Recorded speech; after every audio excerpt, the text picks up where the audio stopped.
السلام عليكم، أنا أسخال النهارده بعنوان مراجعة مسلسل جولة أخيرة وهل يستحق المشاهدة ولا لأ؟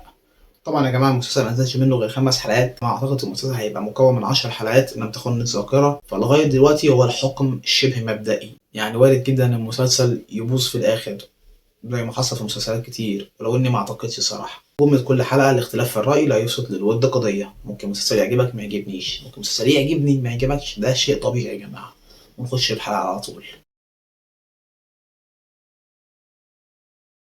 مبدئيًا المسلسل من إخراج مريم أحمدي وبطولة أحمد السقا وحنان مطاوع وأشرف عبد الباقي وأسماء أبو اليزيد ورشدي الشامي وعلي صبحي، ونروح للإيجابيات اللي كانت في المسلسل. مبدئيًا الإخراج تحفة، مريم أحمدي عاملة إخراج ولا أروع، إخراج جميل بطريقة حلوة، طريقة سرد حلوة جدًا، كليف هانجر في كل حلقة كويس حتى لو في بعض الحلقات ما كانش فيه كليف هانجر مثلًا مثير جدًا اللي هو لدرجة لا أنا عايز الحلقة التانية بسرعة فاهم؟ بس بتقفل بشكل حلو. رتم الأحداث جميل، رتم تصاعدي، إخراج فعلًا جميل جدًا، شابوه مخرجة مريم أحمدي. وفي ذكر الإيجابيات لازم نذكر الأداء التمثيلي، لأ بجد فعلًا من أفضل المسلسلات اللي كان فيها أداء تمثيلي في آخر سنتين، مش ببالغ والله بجد، يعني لو عديت فعلًا مسلسلات فيها أداء تمثيلي ممتع اللي هو من ضمن الإيجابيات الأداء التمثيلي فعلًا الرائع، ده واحد من ضمنهم. أداء السقا ولا أروع، مش عشان خاطر هو ممثلي المفضل ولا عشان خاطر أكتر حد باحبه فاهم، اللي متابعني عارف الجملتين دول، ولكن أنا مش هانافق لحد ولا هاطلع أقول إن هو يستحق 10 وهو يستحق 9. حلقة أفضل 10 أفلام في 2017 ما حطيتش فيلم هروب اضطراري، رغم إني باحب باحب السقا جدًا، ولكن الفيلم مش أعظم أفلام السقا، الفيلم ما يستحقش إنه يكون في وقوف القايمة، مش هيتحط في القايمة، ده شيء طبيعي.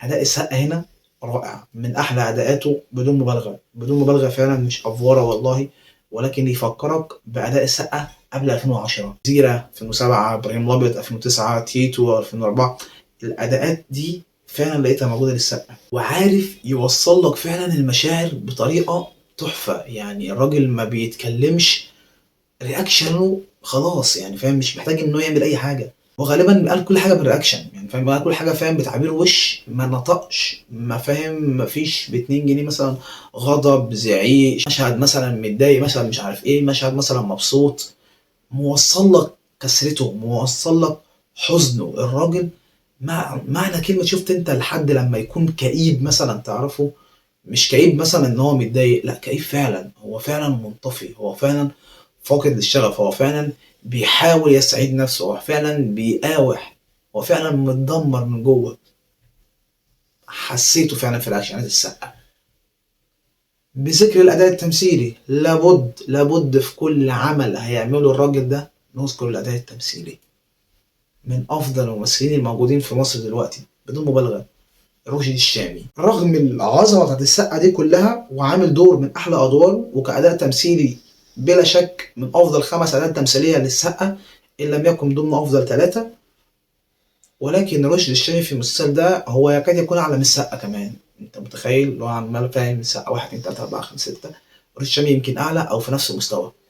تحفه، تحفه بمعنى الكلمه، عامل دور الأب اللي عنده زهايمر واللي بيحب ابنه بطريقة عظيمة، في مشهد بيجمعهم كل حلقة أو كل حلقتين أنا بانتظره بفارغ الصبر، اللي هو فاهم أنا منتظر المشهد ده، منتظر النقاش اللي هيدور بينهم، مكتوب بطريقة جميلة، بيتنفذ كأداء تمثيلي ولا أروع من الاتنين، فعلا كأداء تمثيلي 10 على 10 في المسلسل ده للاتنين دول بالذات صراحة. فعلا أكتر ناس لفتت نظري كأداء تمثيلي هم دول، أعلى أداء تمثيلي في المسلسل أحمد السقا ورشدي الشامي، شابوه فعلا بدون مبالغة والله. طبعا دور أسماء أبو اليزيد رائع، عاملة الدور بطريقة حلوة جدا، وهو صراحة يعني هو مش نوعا ما دور جريء، لا هو فعلا دور جريء، ما توقعش إن أسماء أبو اليزيد هتعمل دور زي ده، عملت الدور وعاملاه بطريقة جميلة، يعني عاملاه بطريقة حلوة جدا. أسماء أبو اليزيد بحس إن الممثلين اللي بيليق عليها أي دور، أي دور هتعمله هتحب الدور بتاعها. وفي ذكر الأداء التمثيلية اللي كانت متنطورة فعلا كده في المسلسل، من هنا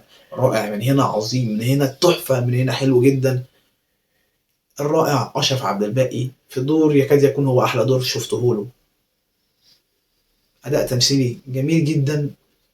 يا جماعة بجد فعلا المسلسل كأداء تمثيلي هو أعلى مسلسل في أداء تمثيلي بتفرج عليه دلوقتي، هو أعلى مسلسل في أداء تمثيلي شفته من فترة كبيرة.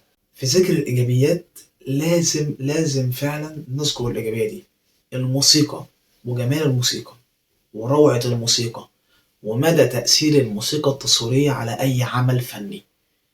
مش ببالغ، قلتها قبل كده وهقولها تاني وتالت ورابع، الموسيقى التصويرية ممكن توصل لمرحلة تبقى 50% من حلاوة العمل، تنقل لك العمل نقلة تانية، مش جملة تعبيرية بقولها كده مجازة، لا فعلا بتنقل العمل نقلة تانية. هنا ما نقلتوش نقلة تانية فاهم، بس هنا كانت رائعة بمعنى الكلمة، من أكتر الموسيقى اللي حبيتها عامة. موسيقى تحفة، بالأخص موسيقى تتر البداية.